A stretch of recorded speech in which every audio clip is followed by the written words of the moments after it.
Salut à tous, bien content de vous retrouver pour un petit tuto encore consacré au cycle Pokémon. Et aujourd'hui, nous allons faire une serre à Pokémon avec des boules. Ah, c'est chouette, moi j'aime bien les boules. Désolé Gurt, c'est pas ce genre de boules. Ah, de toute façon, on ne peut jamais s'amuser. Ça a jamais le droit d'être à connotation pornographique là-dedans. Moi je me barre. C'est pas drôle, hein. Oh mais reviens ma louloute, je te promets qu'un jour on tournera un porno. Et donc pour ce faire, nous allons utiliser une boule transparente traditionnellement utilisée pour fabriquer les décos de Noël et une boule de polystyrène tout simplement. Donc vous pouvez constater, ma boule de polystyrène est un peu plus gros que l'autre, mais j'en avais pas d'autre, du coup on va tout simplement la couper, en mettre une partie là-dedans et ça sera la base de l'île de notre serre. C'est parti. Bon les petits loups, j'espère que vous êtes prêts parce que ce tuto va se vouloir rapide, le plus simple possible, et surtout on va faire fusionner deux mondes qui est la pop culture avec Pokémon et le steampunk. C'est parti.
C'est le socle qui va principalement être en steampunk.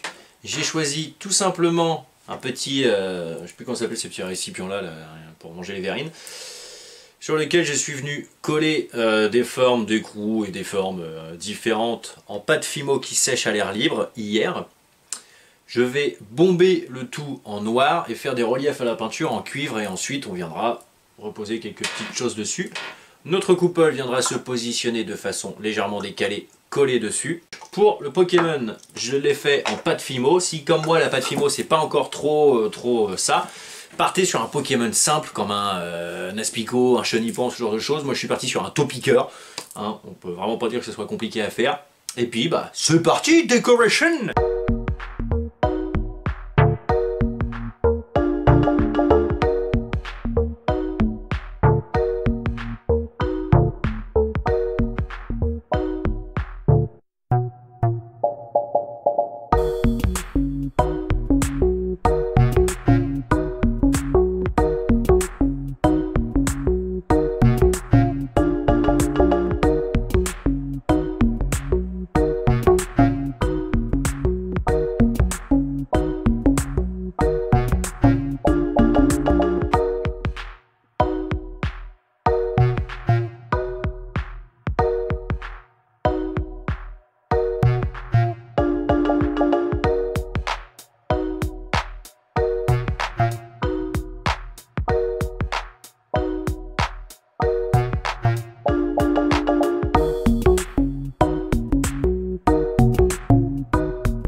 Donc voilà, votre fabrication de serre Pokémon dans un univers steampunk est à présent terminée.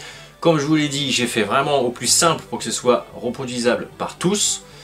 Le seul petit bémol que je puis dire, mais j'en avais pas sous la main et je suis pas prêt d'aller en acheter, ce qui aurait rendu plus joli en soi, c'est de la fausse herbe synthétique ou ce genre de choses que je n'avais pas du coup. Moi j'ai mis du tapis de mousse, enfin de la feuille de mousse verte pour donner l'effet herbe.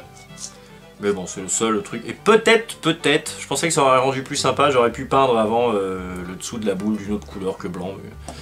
Mais c'était parce que à la base, je devais mettre un petit, vous savez les petits lasers dedans, ou les toutes petites lampes bâtonnets dans mon petit pot, pour que ça éclaire ma boule vue du dessous, et ça aurait fait assez joli avec la couleur rouge ou verte du laser. Le seul problème c'est que je pensais qu'il m'en restait un, et en fait pas du tout. Donc bah, tant pis, je vais pas en acheter un juste pour ça. Mais je trouve le rendu assez sympathique, ça fait une serre steampunk quoi, une serre industrielle. Le mélange de la nature et de l'industriel, j'aime bien. Donc voilà, j'espère que ce petit objet Pokémon vous aura plu. C'était donc la deuxième vidéo du cycle Pokémon. Je suis pas honnêtement persuadé qu'il y en aura une troisième encore une fois. Parce que j'ai beaucoup d'autres projets qui doivent arriver, et j'ai surtout des choses qu'on m'a demandé pour la boutique à faire, donc ça va me prendre du temps. Je pense que cet objet sera en vente sur notre boutique, sur notre boutique en ligne dont le lien est dans la description. Il sera peut-être pas donné parce que c'est assez lourd, donc faut penser aux frais de port, et voilà. Mais bon. N'hésitez pas quand même à aller faire un tour sur la boutique si vous voulez jeter un oeil sur tout ce qu'on a pu créer ou tout ce qu'on peut vendre. Moi j'espère que ce petit tutoriel vous aura plu, j'espère que ce cycle Pokémon vous aura plu. Je vous fais des big bisous, des big bisous à tout le monde. Je souhaite la bienvenue à tous nos nouveaux abonnés. Comme je l'ai dit dans les précédentes vidéos, vous avez été une 60aine en une semaine, c'est relativement énorme pour moi. Même si le nombre de vues n'augmente toujours pas, je ne comprends toujours pas comment c'est possible, mais bon, c'est le jeu ma pauvre Lucette. Quoi qu'il en soit, je vous souhaite une agréable soirée, une très bonne nuit. Je vous dis à très bientôt pour de nouvelles aventures. Bye bye!